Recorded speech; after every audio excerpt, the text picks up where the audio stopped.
What's up? DVU day 244, 43. Just go with 44. Guess on that. I think, yeah, it's gotta be 44. Alright, forget this, I gotta check. I knew I was right, it's 44. So anyway, DVU day 244, man. Today is going great. It was an awesome day, man. Graduated today, had to be up at 9. Or had to be there at 9. Kind of got there right on time, got in some traffic.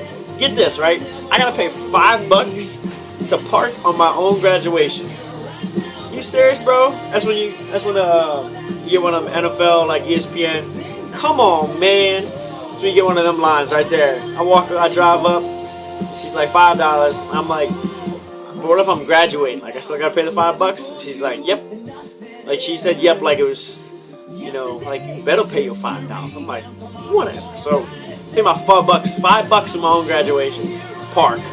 On grass. It's not like I was parking in a parking lot. So anyway, I thought that was pretty funny. And then, so anyway, got in there, was running around, chaos, people trying to figure out where their little number cards were. And, go pick up, you know, certain things, tables that you needed to have done before you could walk across stage. Like, for me, I had to get some kind of honor graduate type scarf thing that goes around my back, some green stripe or whatever it was. I had to go get that, and then I had to go like register and get this card. So when I'm done, you know, I could go get my actual paper degree or whatever that was. But I think I had it in here somewhere. Where's that? It's another room. Should have showed it to you. You know what? I'm gonna put on pause again and go get it. Got it. All right, got me that baby. Looking good. So anyway, I did pick that up afterwards because they gave us this when we walked across stage, but not with the paper inside, so I had to go get that. But so man, had a good time. But anyway, I got a couple clips. Sorry to tell y'all, but I didn't get a chance to video walking across stage. But I got some funny little clips in my opinion, so y'all check these out. This dude really wore sunglasses. Sunglasses. Check him out, man. Check him out. That's awesome, dude. Smith, a member of Phi Theta Kappa. Josie Thomas. Oh, he took a knee. That's awesome, dude. He took a knee. Great. Got it. Lakita.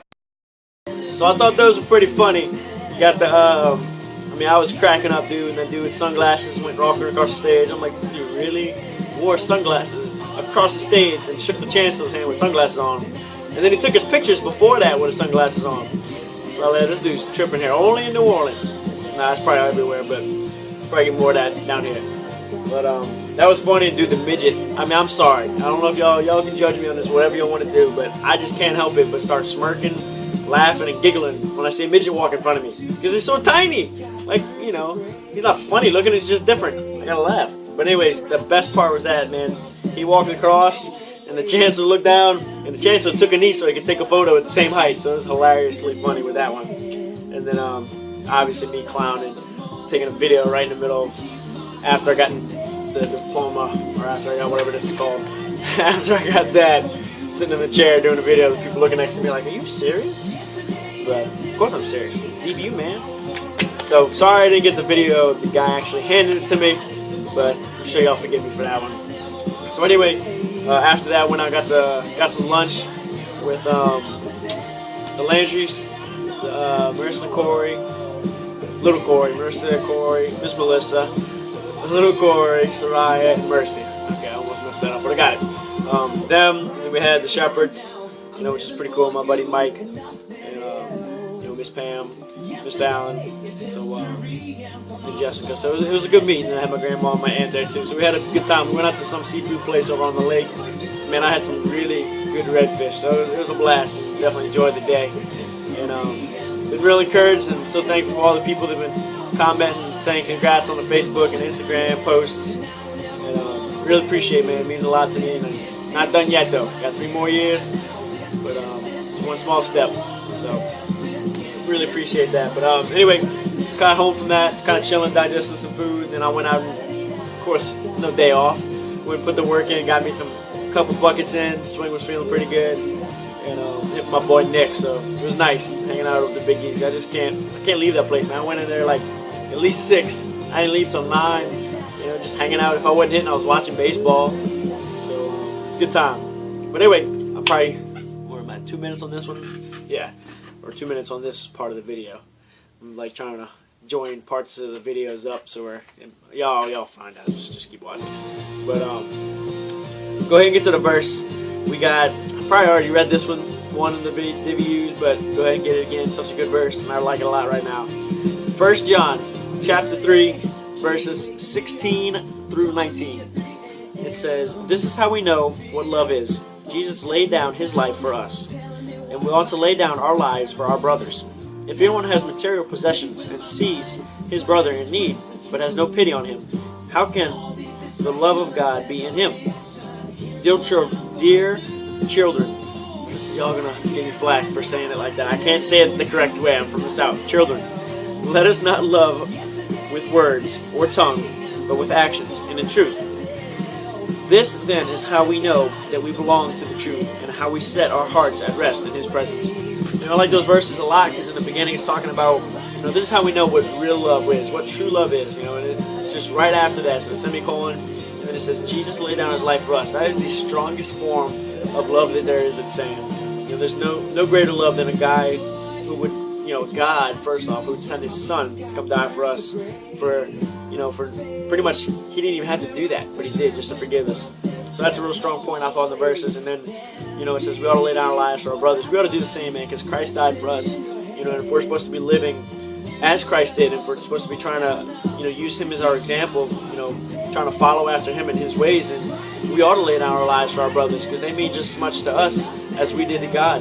You know, so that's real important in my opinion too. And then it's talking about, you know, if he has material possessions and sees his brother in need, but takes, you know, but doesn't have pity on him, you know, how then can he have the love of God in him? You know, if you're worried about, you know, oh well, I don't think I want to take care of him, I got to go deal with something that's material, or it's mine, or it's just me, right? Well, then that's not showing the love of God to your fellow brother like we should, right? So, you know, put those material things aside and show your brothers and sisters in Christ and not in Christ the love of God. You know, and then the ones who do have God in their hearts, you know, they're going to see that and become closer to him, and the ones that don't are going to be drawn near to that, and they're going to want to come meet the God that you love, that loves you so much. And, last little part of the verse, it says, you know, let us not love with words or tongue, but in actions and truth. This then is how we know that we belong to truth, and how we set our hearts at rest in his presence. It's talking about, you know, we shouldn't show our love, you know, with our words or how we speak. You know, that's good and all, but we should show how much we love people, and how the same love Christ has for us. We should show that in our actions, how we carry out our body language, how we carry out our lives, the way we live each and every day. You know, people will see that. You know, I got a good friend, I'm not gonna name names, you know, but you know, he was on my team at Delgado, and I really didn't do too much reaching out to him. You know, it's more just him hanging around me. You know, I am so close to getting him to come to a C20 and a serviceman. He's gonna get saved one of these days. And you know, one of these days he told me, he's just like, dude, he's like, I want to come to one of your C20s. He's like, not because you've just been talking to me about it, but you know, I just see the way you live and the way you kind of carry yourself, and I kind of want a little bit of that. So it really does work. I'm telling you, I'm telling you by experience, it works. So you know, show people the love of Christ in your actions. You know, and then that's how you know you belong to the truth, or you know, you belong with God. You know, when you do that, and then that's how we set our hearts at rest in his presence. You know, we know we're loved by him, and we're at peace. You know, and we're at rest. You know, in that nature. So. Love those verses. Sorry for the long DVU, but hey, I graduated today. Y'all give me some slack, all right? I can do whatever length DVU I want. So, y'all hit that like, share, subscribe, double tap buttons as usual. P.S. If you wanted to know why I'm wearing wristbands, I'm kind of a wristband fanatic, and I wear them when I hit. So, answers that question. And yes, that's pine tar on my shirt. But anyway, DVU day 244. That's a wrap. Peace out, get some sweet dreams. Night, night. See y'all Wednesday.